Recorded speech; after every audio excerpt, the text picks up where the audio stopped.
yung mga paggamit daw po ng pera ng Pogo at pera ng mga Lord ng mga ipinagbabawal na gamot, etc. Yan ang mga hinihintay na katanungan, na sagot po. Pag naintindihan ng mamamayang Pilipino, panigurado, kakampihan kayo. At tayo, baka kasama po ako, kasama si I Am Batman, kasama si Alonely TV, si Ed Ong, at yung iba pa pong mga Seresa Force family, baka si Chaicher nando sa harapan, sumisigaw, wag nang i-impeach si Sara. O baka gumaganon tayo. Kasi meron tayong narinig na explanation nila. Meron tayong nakita na patunay na wala talaga siyang kasalanan at talagang pinupolitika lang siya. Di ba? Pero hanggang ngayon, mga bossing, ang sagot sa atin, sasagutin namin yan doon sa tamang panahon, sa tamang lugar. Pero yung nakikita natin na pagkilos nila, Supreme Court, tulungan nyo kami na wag matuloy yung impeachment at ipatigil yung impeachment. Kasi mahina lang yung ebidensya nila. Sila yung nagsasabi na mahina ang ebidensya. Oh. Diba? Kaya uulitin ko, ang tanong ko, anong level ng pagkauto-uto itong mga DDS? O diyan, 10 ang pinaka mataas, 1 ang pinakamahina, no? 1 kapag hindi mo nakikita na uto-uto yung mga DDS. 10 kapag ramdam mo at kita mo na talagang sobra ang pagkakauto-uto ng mga DDS sa mga Duterte. O yan. Di ba?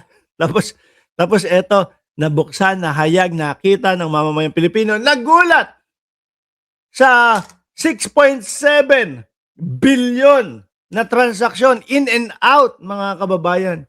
Ang sagot ng asawa ng Vice Presidente, kakasuhan po yung mga naglabas. Sabi ni Joko Bakalalayo, 10 times 10, 100 daw ho, mga kababayan. Sabi ni Sir Paulo, level 0808. Uy, level bobo yan. Galing mo, ha? Ngayon mga bossing, impeachment, no? Nasaan na ba tayo? Madami tayong dyan. Sandali. Eto, yung tinutukoy at sinasabi ho natin, mga kababayan, na kapag yung mga sinasabi nila ay kapanipaniwala at tayo ay makukumbinsi nila, mga boss Chipamo sir, di sana yung mga ganitong parali-rali ho, mga bossing, hindi lang 200 katao ang pupunta. 200, hindi naman siguro. Dali kanina ba to? Unang rally. Okay nang unang rally yan. Sandali nga ho, mga kababayan. Mag-mute lang ako. Sinisipon ako sa dali. Tatanggalin ko lang yung sipon ko.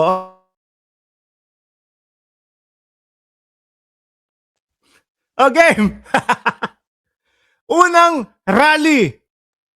Ma'am BJ, Ma'am Neng GG, saan ka galing, ha? Nagtatampo ko. Lagi kang late dito sa akin channel. Sa araw-araw na ginawa ng Diyos, lagi kang late.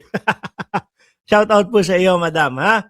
Nung ngayon, eto, anak ng puta, unang rally na naman daw ho. Ilang beses ba? Ilang beses ba yung rally? Halos sa araw-araw na ginawa ng Diyos, mga kababayan. Buwan-buwan, may rally sila. Merong mautog. Ito, unang rally na naman. Duterte Campaign Rally. Kayo, hindi ko alam kung nag-aaksaya kayo ng pera, panahon, oras, mga DDS, no? Or, kung talagang pupunta kayo, baka nakakatanggap naman kayo, kaya naman patuloy kayong pumupunta. Sabi, 200 daw po. Mukhang hindi naman.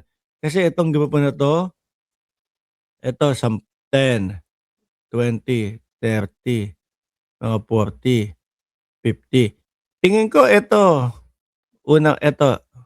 tingin ko yung nandito, ito, yan. Nasa 200 na to. Yan, nandyan.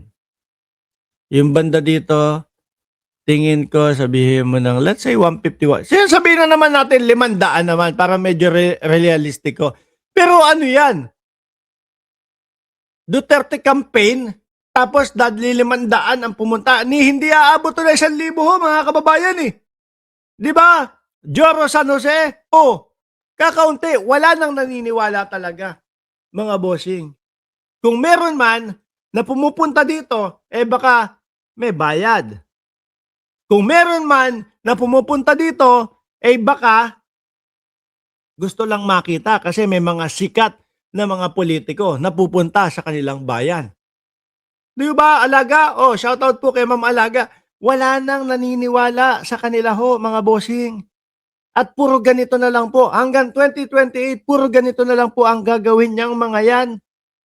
At kada po bumubuka ang bibig ng mga politikong mga DDS, unti-unti po silang natatalo, nauubusan ng supporter dahil doon po mismo sa mga pinagsasabi nila, nawawalan ng gana yung mamamayang Pilipino. Sasabihin mo, si Marcos, walang ginagawa. Tapos yung nakikinig sa'yo, kahapon lang na nakita ko sa balita, yung mga pabahay ni Pangulong Bongbong Marcos. Kahapon lang nakita ko sa balita, yung pagmomonitor ng gobyerno ni Pangulong Bongbong Marcos doon sa mga presyo ng langis at iba pa. Kahapon lang nakita ko na yung mga tsuper, binibigyan ng magandang kontrata para hindi sila nagtitimawa o nag-aantayan or kung whatever doon sa mga kanilang mga pasahero. Siguradong makapag-uwi ng pera. Diba? Yung 20 pesos na bigas, palaganap ng palaganap . Ngayon, titingnan, yung taong nasa harap niya, ano ba pinagsasasabi nitong putang inang to? Na walang ginagawa si Presidente Marcos. Bakit sa balita, nakikita natin, mismo nandoon si Pangulong Bongbong Marcos. Sisiraan naman nila. Ano po? Si Bongbong Marcos wala na, mahina na, may stage 4 cancer. Tapos, nakita nila, in-interview si Pangulong nag-jogging si Pangulong Bongbong Marcos, nag-jumping jacks pa. Sabi ng mga DDS, ano daw, mahina na daw po at stage 4 cancer na at naka-freezer na si Pangulong Bongbong Marcos. Ngayon, yung mga nakikinig sa kanila, mawawalan ng gana at tatabangan. Wala yan, mga yan. Puro paninira na lang ang ginagawa niya mga yan. Di ba, Ma'am Alaga, Archie Beroya at Rosewin Isidro? Ganun po ang mangyayari dyan, mga bossing. Ganun ang mangyayari sa kanila. Kaya po pagdating ng 2028 mga boss Chipamo, sir, panigurado ako, ubos ang mga supporter nitong mga ito, mga bossing. Wala nang matitira dyan sa mga yan. Diba?